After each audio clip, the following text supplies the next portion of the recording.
Oi, gente.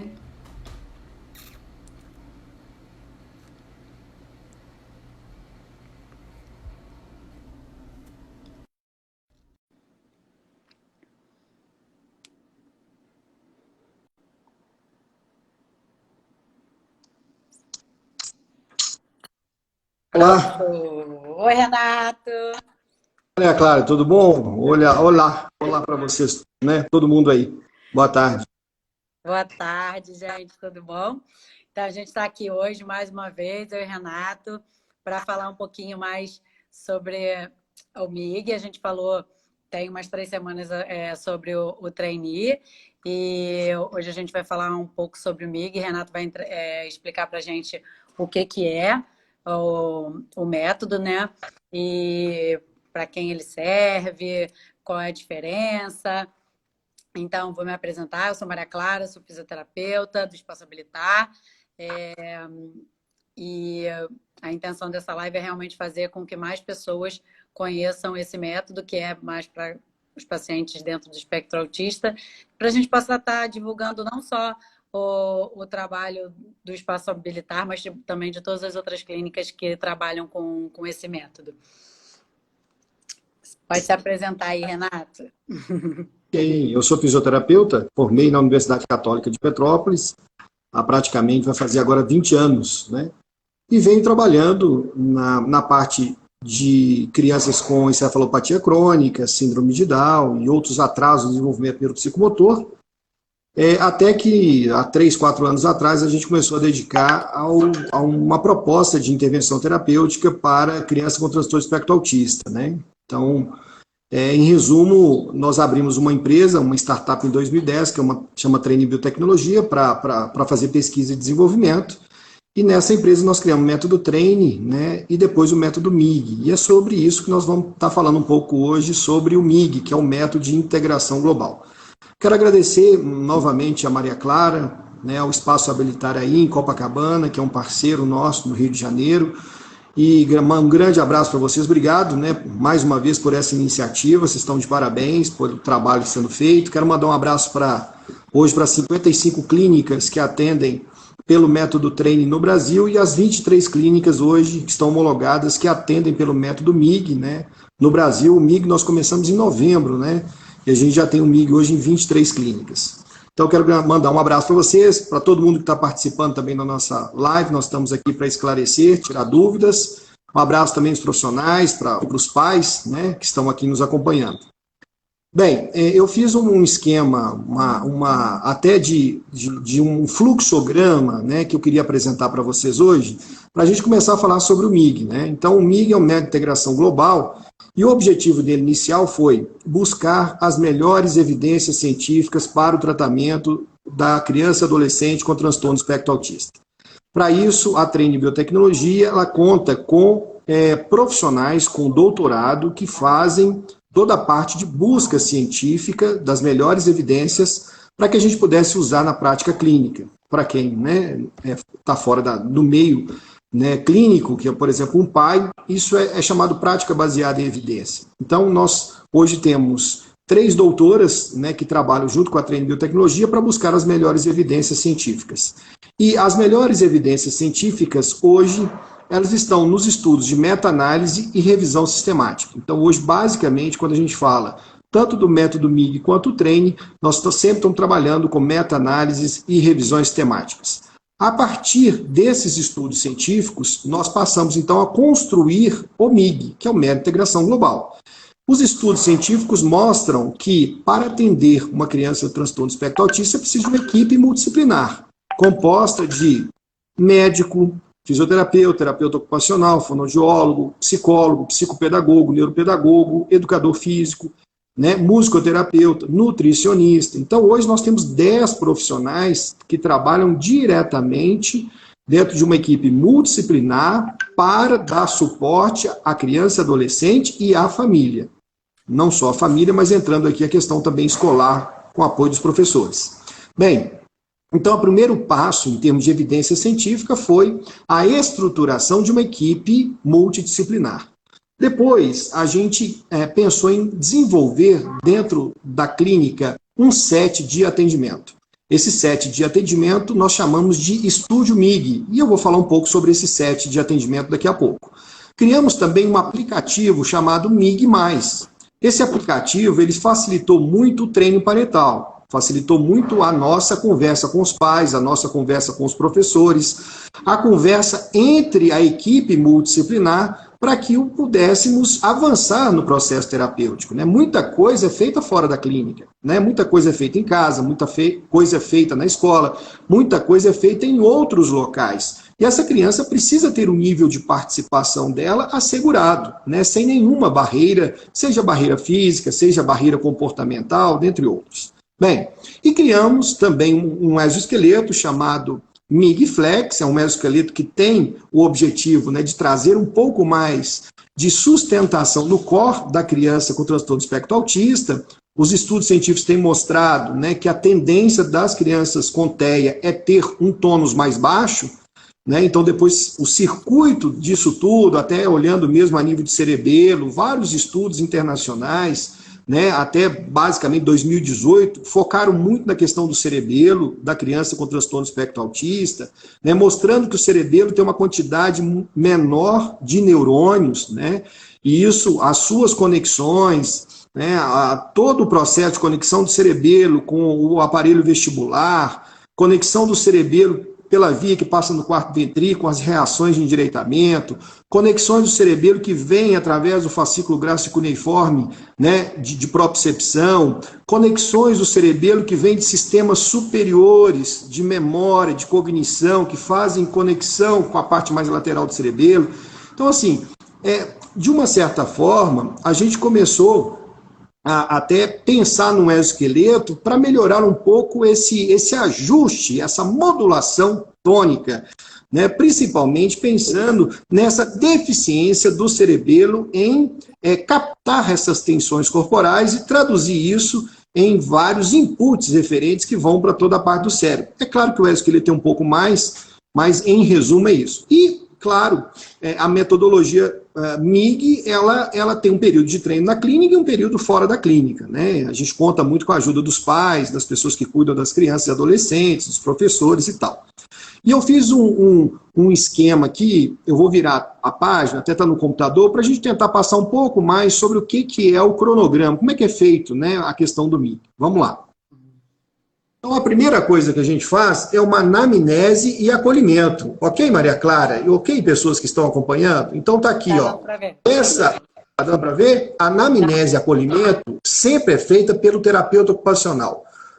Aqui, o terapeuta ocupacional, ele acolhe a criança, acolhe a família. Então, quando essa criança adolescente chega na clínica, ele vai fazer uma anamnese e acolhimento que vai ser feito pelo terapeuta ocupacional. O terapeuta ocupacional, ele vai usar aqui, basicamente, o COPM, que é uma medida canadense de desempenho, tá? Onde a gente vai pegar as queixas da família. Basicamente, são 5 queixas. Olha, o meu filho tem dificuldade de comunicação, o meu filho tem dificuldade com regras sociais, o meu filho tem dificuldade disso ou daquilo, que são as principais queixas da família. Isso chama prática centrada na família. A partir do momento que o terapeuta ocupacional já coletou as queixas da família, ele também pode usar uma outra classificação chamada CIF, que é muito hoje utilizado, proposta pela Organização Mundial de Saúde 2001. Então ele passa aqui, faz essa classificação e depois, nesse fluxo aqui, ó, ele vem para quê?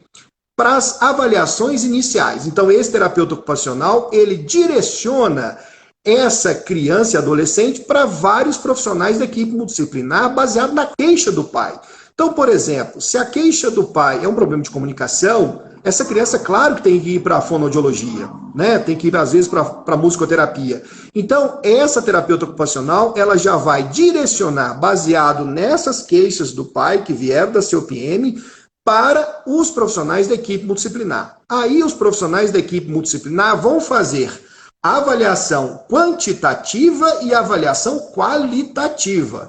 Na avaliação qualitativa, são essas avaliações muito usadas também no TIT. Iceberg, foi criado por eles, estilo de aprendizado, marcos motores e cognitivos, avaliações de comunicação, de brincar, de sociabilidade e as avaliações chamadas avaliações quantitativas. Quais são elas? O CARS, o PED, o perfil sensorial, o PROC, o TDE, o IAR, provas piagenianas que hoje a gente tá até revendo isso, se a gente vai utilizar ou não. Tem outras situações da psicopedagogia que são muito interessantes. Então, depois de fazer a avaliação da equipe multidisciplinar, seja quantitativa ou qualitativa, é feito, então, o quê?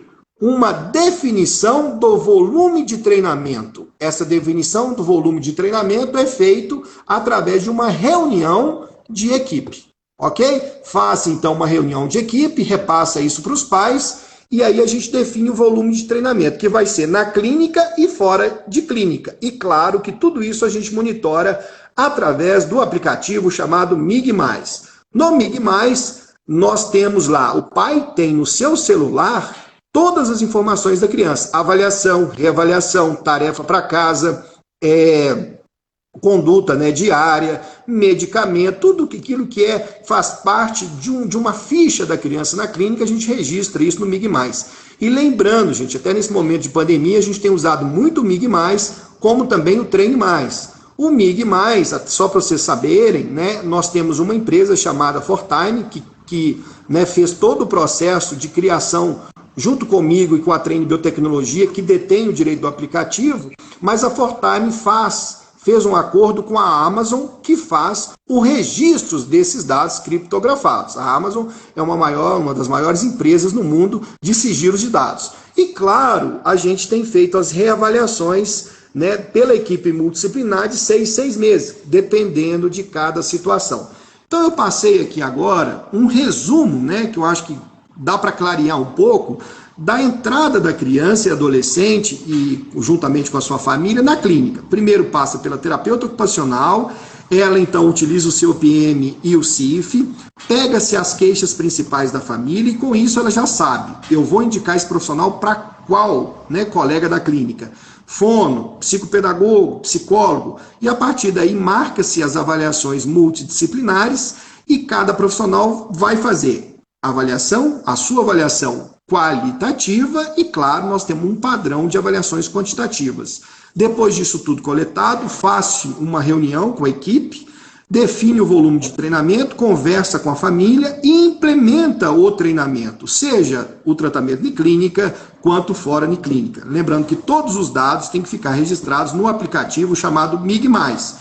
Face reavaliação de 6 em 6 meses. Esse é o protocolo. Claro que tem uma mudança, né, dentro do dia a dia, né? A gente pode mudar um pouco.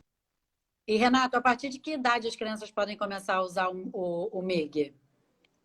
Então, essa é uma pergunta muito interessante, né? Porque eu tenho conversado com vários neuropediatras aqui, eu também quero mandar um grande abraço para a neuropediatra, que é a consultora hoje do MIG, que é a doutora Thelma, neuropediatra aqui de Belo Horizonte, fez mestrado, formou na UFMG, fez mestrado na UFMG, fez especialização em neuropediatria e depois especialização em psiquiatria infantil. Então, existe toda uma situação médica hoje, né, tanto de psiquiátricas quanto neuropediatras, para fechar um diagnóstico. Mas existe uma tendência de fechar o diagnóstico com 3 anos, porque você precisa de alguns detalhes. Um atraso, às vezes, motor, uma situação mais de fluência verbal, né, que a gente tem que detectar também, e outras situações sociais.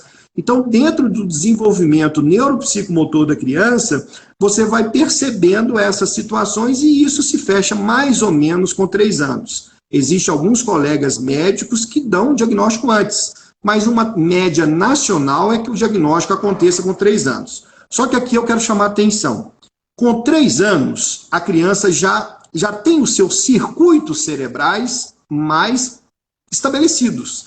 É claro que o cérebro é um cérebro ainda imaturo, mas os circuitos cerebrais, eles já estão mais ou menos feitos.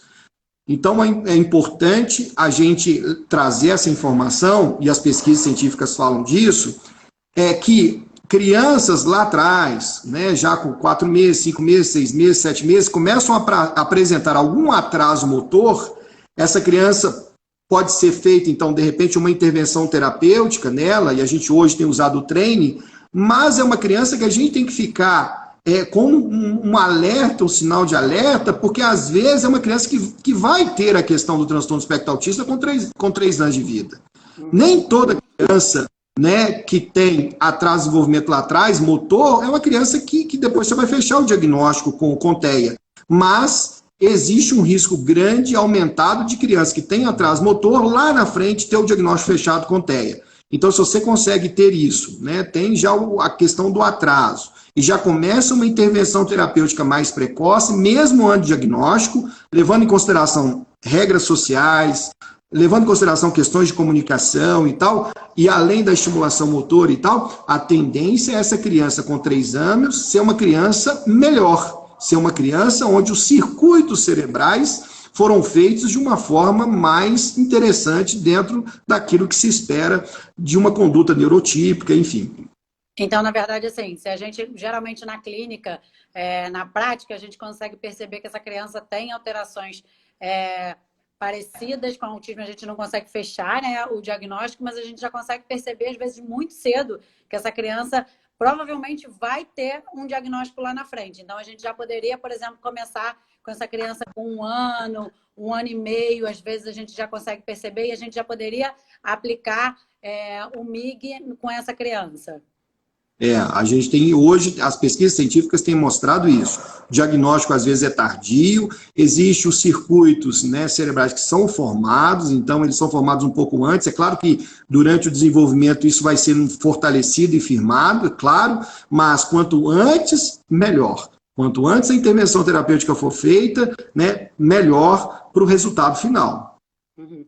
E assim, qual a diferença assim, que você pode falar para a gente com relação aos outros métodos de intervenção? Assim, quais são os benefícios que o MIG traz para os pacientes com relação ao ABA, ao Denver, que são os métodos mais difundidos hoje em dia para intervenção para crianças dentro do espectro? Ok. A questão de métodos, hoje, logicamente, para fazer o MIG, a gente percebeu que existia uma falha, né? E a gente podia entrar nisso para complementar. É claro que nenhum método hoje é 100% eficaz, né? Nós temos o ABA com as suas dificuldades, nós temos o TIT com as suas dificuldades, nós temos o Denver com as suas dificuldades, e o MIG também tem as suas dificuldades. Não existe um padrão ouro, né? Porque se tivesse um padrão ouro, todo mundo só faria aquele método específico, né? Pensando também numa questão de espectro, onde você tem várias situações da criança, claro, quanto mais estudo, quanto mais estratégia, quanto mais equipamento, quanto mais bem preparada a equipe, melhor para uma intervenção terapêutica, né? Até para dar suporte aos pais, à família, que realmente sofrem muito com isso e precisam do nosso apoio e o apoio da equipe multidisciplinar. Então, assim, de uma certa forma, eu vejo que em termos de diferença básica, primeiro é o exoesqueleto, né? Hoje, o único exoesqueleto utilizado em crianças com TEA é o exoesqueleto que a gente criou, que é um exoesqueleto baseado nos trilhos miofaciais e padrões geométricos gerais. Esse é um exoesqueleto específico da Training. A outra coisa é uma definição clara de um set de atendimento.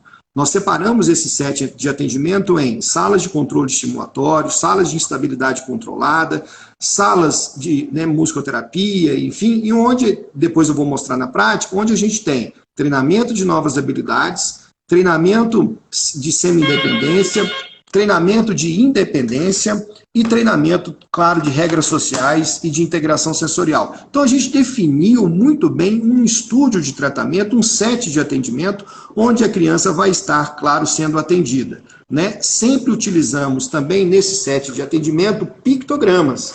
É uma forma que a criança com transtorno espectro autista, às vezes, tem, né, de captar alguma informação, visto que ela tem essa parte visual muito mais,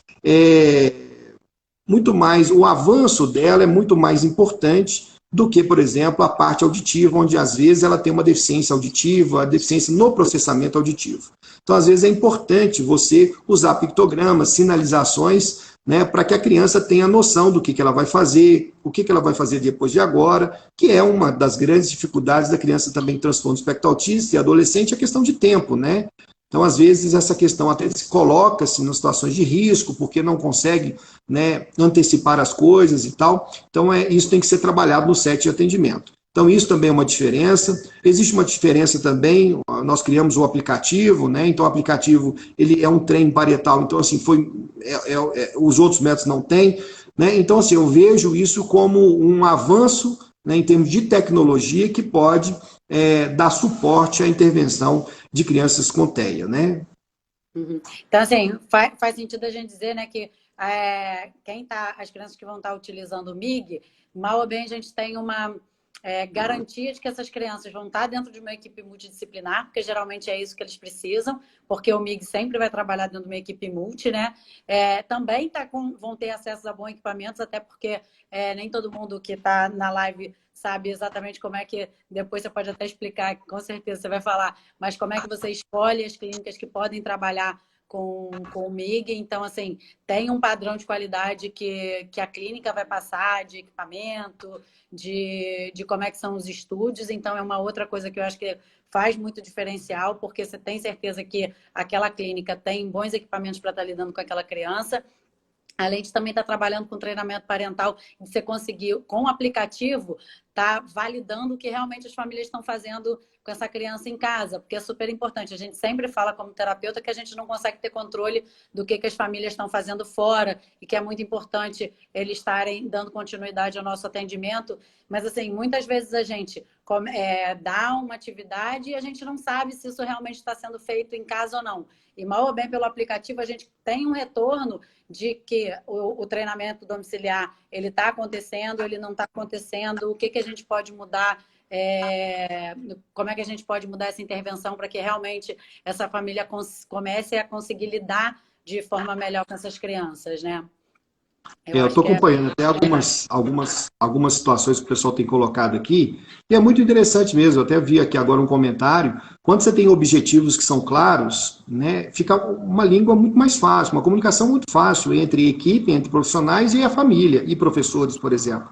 O grande problema é quando cada profissional faz alguma coisa, né? Um faz uma coisa, o outro faz outra, e não tem uma comunicação entre a equipe. Então, precisa ter um alinhamento das queixas, um alinhamento com a equipe, e a intervenção terapêutica é uma intervenção muito incisiva, muito concentrada, muito focada dentro daquilo que é a queixa da família, né? Porque isso realmente traz todo o sentido para a coisa e o negócio tende a fluir bem, né? Você falou da questão dos critérios, né? Hoje nós recebemos, muita gente entra em contato com a gente para fazer treinamento individual, né? Eu estava até conversando com a nossa secretária agora, a caminho, né? Vindo para cá de carro, para a clínica, onde que a gente está agora. Então, é uma clínica, até para comentar aqui rapidinho, uma clínica modelo que a gente tem, né, no Brasil, que chama X7. É uma clínica que tem os métodos MIG, o Treine, que foram construídos por nós. Nessa clínica nós temos aqui outros parceiros, sempre gosto de destacar, a clínica ISR de Curitiba, a clínica Reequilíbrio de São Paulo, né, de São José do Rio Preto, e o pessoal aqui, né, de um empresário da região chamado Elcio Fortunato. Então, assim, é só para colocar que a gente sempre pede um padrão de qualidade, pelo menos igual o que a gente tem aqui na clínica, né? Então, a gente tem uma seleção muito criteriosa com relação ao espaço. Para vocês terem ideia, essa clínica aqui nossa tem 300 metros quadrados. 150 metros quadrados é destinado ao tratamento da criança com transtorno do espectro autista. Então, nesses 150 metros quadrados, nós conseguimos atender, em média, nas salas e no ginásio, algo em torno de 10 a 12 crianças. Então, por hora, né? Então, a gente tem que ter um controle com relação ao espaço, com relação à quantidade de crianças que está entrando, com relação à parte de recepção, com relação à parte de acolhimento. Então, existe um controle de qualidade com relação a várias etapas, né, que essa criança passa na clínica, desde da recepção, da chegada, da avaliação, reavaliação, os dados sendo transmitidos para o aplicativo, essa família tendo um grau de satisfação alto com relação às instalações da clínica, com relação aos banheiros, recepção, onde ficar na clínica, o tratamento da criança, os profissionais. Então, assim, a pessoa tem que estar muito satisfeita. E, para isso, claro que tem que ter um controle de qualidade.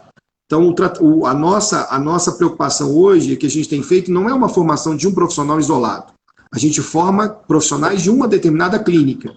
Então, formamos uma equipe multidisciplinar de uma determinada clínica, né? E nessa clínica a gente acompanha para que ela venha se adequar ao longo do tempo na questão específica e com relação ao método MIG aqui, né, o que é o caso da nossa live. Uhum.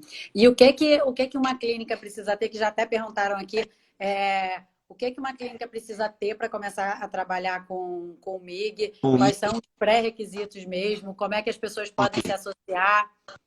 Claro, então assim, vamos começar aqui a falar sobre isso. Eu acho que essa pergunta ela vem de acordo com a demanda que a gente recebe, né? Como deve ser uma clínica que recebe crianças com transtorno espectro autista, né? Então, assim, essa clínica, por exemplo, ela precisa ter salas ou uma sala que seja uma sala, por exemplo, uma sala neutra, onde você queira que a criança tenha ali o treinamento de novas habilidades. Toda vez que você treina novas habilidades, você precisa de foco. Você precisa que a criança e o adolescente tenha foco. E como ter foco numa sala que tem muitos distratores? Então, acho que essa foi a primeira coisa que a gente viu dentro das evidências científicas e, às vezes, as falhas de outros métodos de tratamento. A gente tem aqui na clínica, e a clínica precisa, que quer ser parceira nossa, ter uma sala ou algumas salas de controle estimulatório, são chamadas salas neutras, né, onde você consegue fazer um trabalho com a criança de novas habilidades, com objetivos de foco e assim vai. A clínica também tem que ter uma sala ou várias salas, que a gente chamou de salas de estabilidade controlada. São salas que a gente tem uma quantidade maior de distratores, onde a gente já começa a trabalhar com essas crianças semi-independência, ok? A gente criou também uma outra sala aqui na nossa unidade, até tá mexendo nela, que é uma sala para se trabalhar independência. Nessa sala para se trabalhar independência, às vezes a criança está dentro da sala, o adolescente, tem câmeras dentro da sala e do lado de fora tem uma TV, onde você, profissional, vai monitorar toda a atividade que a criança está fazendo lá dentro dessa sala para desenvolvimento de independência. Nós criamos também um espaço que era muito utilizado de integração sensorial, mas a gente começou a dividir ele para trabalhar regras sociais. E ao criar esse espaço, nós criamos, então, também toda uma situação que a gente pudesse mostrar para a criança com transtorno de espectro autista os seus limites territoriais, né? Tanto com marcações, depois eu vou mostrar na prática esse estúdio, marcações e pistas visuais para que a criança pudesse identificar seu espaço, o espaço do colega, enfim. Então, para trabalhar a questão de regra social. Claro, com uma parte específica, né, que a gente trabalha na área da fisioterapia também e tal, mas, enfim, a clínica sempre tem que pensar, né, nessas questões relativas a esses passos para que possa ser dado melhor assistência às crianças com TEA, né? Então, a criação do estúdio MIG e das salas veio, na verdade, por essa demanda, por essa necessidade que os pais e que as pessoas com TEA sempre apresentam ao chegar numa clínica, né? Se você precisa de nova habilidade, se você precisa de semi-independência ou independência ou regra social, você precisa ter espaços específicos para isso, né? Então, essa é uma questão interessante com relação à clínica. Hoje, no Brasil, começamos com o MIG em novembro, a gente tem uns 3 anos que a gente está desenvolvendo o MIG, a gente lançou ele em novembro aqui no Brasil e fizemos 2 cursos. No total de clínicas, hoje são 23 clínicas no Brasil. Nós trabalhamos basicamente com exclusividade territorial, né? Então, existem clínicas que são credenciadas e homologadas e ela atende uma determinada região. Nosso objetivo no Brasil é chegar a um número de 200 clínicas, né? Hoje no Brasil a gente considera 500 mil habitantes para cada clínica. Então, o objetivo nosso é chegar a 200 clínicas no país. Então, existe hoje, né, a minha esposa, que é a Maria, ela trabalha com isso, ela é administradora de empresa, ela faz todo o cadastro das clínicas, depois é passado, né, por uma parte de análise técnica da clínica, para ver se ela pode ser credenciada ou não. Se tiver alguma deficiência, a gente sugere à clínica, recomende, né, que melhore alguma coisa em instalação de equipamento para se adequar. Logicamente, depois faz uma formação. As formações hoje são feitas aqui na nossa unidade, né, que é a X7 aqui em Nova Lima, região metropolitana de Belo Horizonte. Então, assim, hoje a gente está em plena expansão, né, da questão do MIG no Brasil. E acabou que a gente não falou com relação à periodicidade do tratamento. Como é que, assim, tem uma carga horária fechada para essa criança trabalhar, ou isso é em cima do que cada paciente apresenta? Como é que isso funciona? Então, a gente tem trabalhado com o mínimo de 20 horas mensais. Isso é o mínimo, tá? Então, mínimo de 20 horas mensais, podendo estender até praticamente 60 horas mensais de intervenção. Tá? Então, a gente começa com 20, podendo estender até 60, lembrando que Muita coisa é feita, muita coisa é feita. Alguém está te chamando de diva aqui, viu? Até coloquei. Carol. Você começou até a rir aí, eu tô vendo. Alguém tá falando alguma coisa. Mas, enfim, só brincadeiras à parte, mas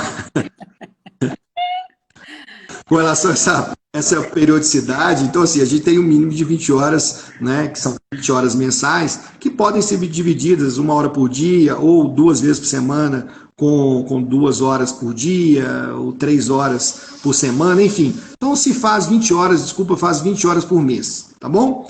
Isso é o mínimo, tá? E, logicamente, a gente vai avançando. A partir do momento que os pais também conseguem aderir ao programa, os professores, as pessoas que lidam com a criança, né? A tendência nossa é ampliar, né, o atendimento para outros locais, de forma que a criança, no seu dia a dia, possa ter o suporte. Vou dar um exemplo. Esse final de semana agora, a gente teve uma oportunidade muito interessante. Eu convidei uma família a ir para uma fazenda, né, da minha família aqui na região metropolitana, e nós ficamos lá o sábado todo e o domingo todo. Então, é um rapaz, é uma adolescente que tem transtorno do espectro autista, e a gente foi juntamente com os pais. E a gente teve a oportunidade de acompanhar essa criança em diversas situações. Né? Essa criança, infelizmente, ela convulsiona, porque ela tem também outras, né, uma outra disfunção, mas, enfim, a gente pôde acompanhar de perto a rotina da criança, né? Conversar com os pais, então, assim, ver como eles lidam com as situações, ver como que a criança se comporta em outro ambiente, como que a criança se comporta, né? Lá tinha muito animal e tal. Então, assim, eu acho que, às vezes, a gente, como profissional também, tem que sair um pouco da clínica, né, daquela avaliação tradicional da clínica, e ir um pouco, né, para casa, para a escola, para poder acompanhar essa criança. E nada melhor do que você poder, né, de repente, acompanhar essa criança o dia todo.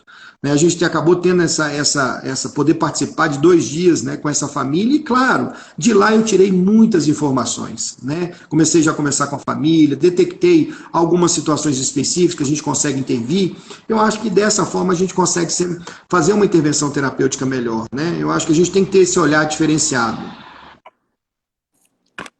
Carol está dizendo aí, ó, que também uma diferença é que você não tem o engessamento das técnicas, né? Se a criança precisa de alguma coisa mais estruturada, ela vai ter. Se precisar de algo mais naturalíssimo, ela também vai ter, porque é aquilo das técnicas, né? O ABA é ali, super engessado. E às vezes até em momentos diferentes as crianças vão precisar de intervenções diferentes. Então, se a equipe é aberta a ter vários tipos de intervenção, vários tipos de informação, eu acho que isso só acrescenta. Se a gente essa coisa de que a gente quer colocar as crianças dentro das técnicas é complicado, porque nem todo mundo se adequa àquela técnica específica. Então, não é a técnica que tem que se adequar à criança, mas o contrário, a criança que tem que... Quer dizer, não é a criança que se adequa à técnica, mas as técnicas é que tem que se adequar à criança. Então, a gente vai vendo. Por isso que a gente busca sempre tanta formação, tanto curso, porque cada criança vai precisar de uma intervenção diferente. Cada curso que você vai fazer, cada formação que você faz, você aprende uma coisa que você vai poder usar com aquele paciente específico. É isso. Às vezes é um dia, um final de semana que você passa com uma criança... dentro do espectro, você aprende várias outras coisas que, como a gente às vezes não está no dia a dia, a gente não consegue enxergar. Eu acho que esse período de Covid também está dando uma possibilidade para a gente de poder estar dentro de casa da casa dos pacientes e entender, às vezes, quais são as reais dificuldades das famílias, porque quando a gente está dentro da clínica, às vezes a gente não consegue perceber. Então, a gente pede, às vezes, coisas que não são viáveis e que aí as pessoas não fazem porque não tem condição de fazer, porque às vezes não estão entendendo. E nesse momento, o treinamento parental está sendo a única possibilidade que a gente tem em alguns lugares, né? Porque tem lugares que está tudo fechado mesmo. Então, acho que também é um momento que a gente está conseguindo ganhar com essas questões, né? E aí, Renato começou a se mexer aqui, eu ia bem te pedir exatamente isso, para você começar a mostrar um pouco da clínica, como é que são os estúdios, para as pessoas terem uma noção de como é que funciona isso. Ok, então, gente, eu estou aqui já na parte nossa do MIG, né? A gente separou, é uma área muito bem sinalizada, né? Então, a gente aproveita, né, para passar essas dicas visuais para a criança e adolescente com transtorno espectro autista. É um espaço que tem 150 metros quadrados. Nós temos aqui 10 salas, de atendimento individual e um ginásio. Tá? Eu vou passar para vocês um pouco, fazer o panorama aqui, uma geralzona, né? Uma vista panorâmica. Vamos lá.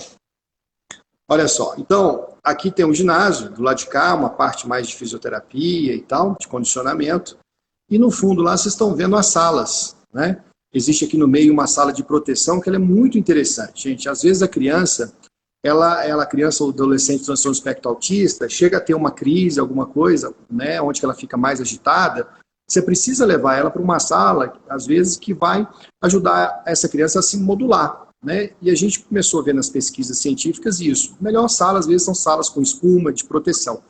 Aqui aquela parede do fundo ali, vocês vão ver que ainda está faltando uma espuma grande na parede e tal, mas é uma sala de proteção. Aqui a gente ainda continua com as salas, né, terminando até na parte aqui de banheiro. Então, assim, a gente tem várias salas naquele canto esquerdo. Então, são salas, por exemplo, salas de terapia ocupacional, de fonoaudiologia, de psicopedagogia, de psicologia. Essas salas, são essas 4 primeiras salas aqui, ó, são salas neutras. São salas que a gente chamou salas de controle estimulatório. Vou mostrar para você o que seria uma sala neutra. Essa seria basicamente uma sala neutra. Tá? É claro que, de repente, dependendo da criança e adolescente, isso aqui, ó, essa situação aqui vai chamar mais atenção. Ou esse detalhe aqui, ó, desse móvel, vai chamar mais atenção. Porque às vezes isso aqui pode ser algo que chama muito atenção, ofusca um pouco a criança. Então isso aqui ainda a gente tem que trocar, para ficar mais específico para aquilo que a gente quer trabalhar. Então, nessa sala, chamada sala, tá aqui, ó, sala de controle estimulatório, e no caso aqui é a fonoaudiologia, porque nós também temos a sala de terapia ocupacional, a sala, né, de fonoaudiologia, aqui a gente pula que tem a sala de proteção, tem a sala da psicopedagogia, que são salas de controle estimulatório, e aqui a gente vem para a sala de psicologia, ó. Então, todas as salas são salas de baixo estímulo. Qual que é o objetivo? Que a gente trabalhe com essa criança e adolescente aqui dentro dessas salas, buscando o desenvolvimento de novas habilidades. Quando você quer desenvolver novas habilidades, você precisa focar a atenção da criança. Então, você tem estratégias de posicionamento, por exemplo, de mesa, tanto no canto da parede, quanto no centro da sala. Se você quer entrar um pouquinho mais de distrator, você pode abrir a porta, deixar a porta semi-aberta. Você pode entrar com um distrator, por exemplo, alterando a luminosidade. Você pode alterar a temperatura, desde que a criança consiga manter o foco de atenção na tarefa. Porque a vida, como ela é uma vida onde você tem que fazer as atividades e às vezes você tem os distratores, né? Porque a gente tem percebido que a criança, ela pode executar uma atividade e às vezes ela não consegue, ela perde o foco de atenção e não consegue voltar para a atividade de origem, né? Então isso tem que ser treinado. E a gente criou o Estúdio MIG mais, né, pensando nisso. Então, rapidinho, só para falar, todas as salas também, elas têm uma marcação externa, então essa é a sala cinza, essa é uma sala grafite, aí vem cores, vocês vão ver que as salas todas têm cores, tanto no tapete quanto na própria sala, na porta da sala, porque aqui a gente consegue fazer um pictograma e mostrar para a criança qual sala que ele vai entrar, né, para ele ter uma sequência aqui de eventos dentro do Estúdio MIG. A gente usa uma prancha, que eu vou falar daqui a pouquinho, mas só para a gente continuar aqui. Falamos da sala de controle estimulatório, agora vamos falar um pouco das salas de instabilidade controlada. Aqui, ó. Essa é uma sala da psicologia de instabilidade controlada. Vocês estão vendo que é uma sala que tem mais distrator, né? Nós vamos para uma sala, por exemplo, de psicopedagogia, tem mais distrator. Nós temos uma sala de fonoaudiologia com mais distratores. Nós temos uma sala de terapia ocupacional, que ela está fechada aqui, ó, que é uma sala de instabilidade controlada, mas com mais distratores, ó. Então, assim, nesse canto agora direito aqui, nós temos 4 salas de controle estimulatório e 4 salas de instabilidade controlada. O que a gente faz nas salas de instabilidade controlada? A gente trabalha a semi-independência. Então, vocês vão ver que a gente já aceita um pouquinho mais de distratores na sala e a gente vai alterando isso e mudando isso de forma que a criança consiga uma representação interna maior daquela atividade que ela está fazendo, para trabalhar um pouco mais de semi-independência. Então aqui eu mostrei para vocês a parte das salas de controle estimulatório e de instabilidade controlada. Essa é uma sala de proteção, ainda falta situações de almofada na parede, né, até para ajudar a criança a se modular numa situação de crise. Tá? Nós temos aqui ao fundo o exoesqueleto, o bonequinho até caiu, mas eu vou mostrar para vocês o que é um exoesqueleto que a gente tem feito, né, e passa a ser bastante interessante. É um exoesqueleto que a gente criou, né, dentro de uma proposta de estabilidade de core. Aqui uma sala de musicoterapia, né, que a gente também tem, e aqui uma outra sala que está sendo criada, né, essa outra sala aqui, ó, que é uma sala que é a sala para treinar independência. Então lá dentro da sala vai ter câmeras, que a gente ainda não colocou, a criança vai estar aqui no centro da sala, né, trabalhando aqui aquela atividade, e aqui do lado de fora, na parede, nós vamos colocar aqui o quê? Uma televisão, para, né, pegar as imagens de tudo que está acontecendo lá dentro. Então, a lógica aqui de cima é o seguinte: se você vai trabalhar aqui do espaço MIG, né, que fica na parte superior aqui da nossa unidade, é trabalhar novas habilidades na sala de controle estimulatório, nas salas de instabilidade controlada, trabalhar semi-independência, e nessa sala, do lado da musicoterapia, trabalhar independência, com câmeras lá dentro e a televisão do lado de fora. Essa parte aqui, ó, é o ginásio de integração sensorial, que é utilizado pela terapia ocupacional. Aqui tem muitos equipamentos de integração sensorial. Né? O que a gente vai fazer aproveitando essa grade aqui? Nós vamos colocar aqui, ó, vou sinalizar com a minha mão, um toldo fixo aqui que ele vai descer e vai bloquear a imagem que está do outro lado. Então, para que aquela criança que está aqui na integração sensorial não tenha problema com aquela criança que está aqui, que desvia o foco dela para cá. O que a gente fez com esse espaço aqui? Esse espaço é um espaço de quê? Regras sociais. Então, por exemplo, quando a criança está lá, está trabalhando independência, e aí independência sozinha dentro da sala, e aqui ela começa a trabalhar o quê? Independência, mas com uma outra criança do outro lado. A partir do momento que você usa esse tipo de coisa, ó, por exemplo, cavalete, você visualmente mostra para a criança que ela não pode sair daqui e ir para o outro lado, onde que tem uma outra criança ou outro adolescente. A partir do momento que você começa a trabalhar com sinalização através dessa corda, sinalização através do chão, enfim, você consegue dar dicas visuais para a criança adolescente que ela precisa ficar naquele espaço específico. É claro que, com o passar do tempo, o que a gente quer é tirar esses cavaletes e fazer com que a criança ou adolescente faça atividade aqui, mas que ela não vá para o outro lado, onde tem uma outra criança executando alguma tarefa também. Com o passar do tempo, a gente quer que essa criança também saia daqui, que já está fazendo aquela atividade com independência, passe a fazer uma atividade junto com uma outra criança, mas respeitando os limites territoriais. Cada um no seu tempo, cada um no seu momento, numa sequência lógica. Bem, então basicamente esse aqui é para um treino, né, de regras sociais. Às vezes a gente trabalha aqui com 2 crianças, 2 adolescentes. Né? Aqui a gente tem a parte do fitness, do planejamento motor. Nós temos lá no canto a parte do aplicativo, que é o MIG+, aqui, ó.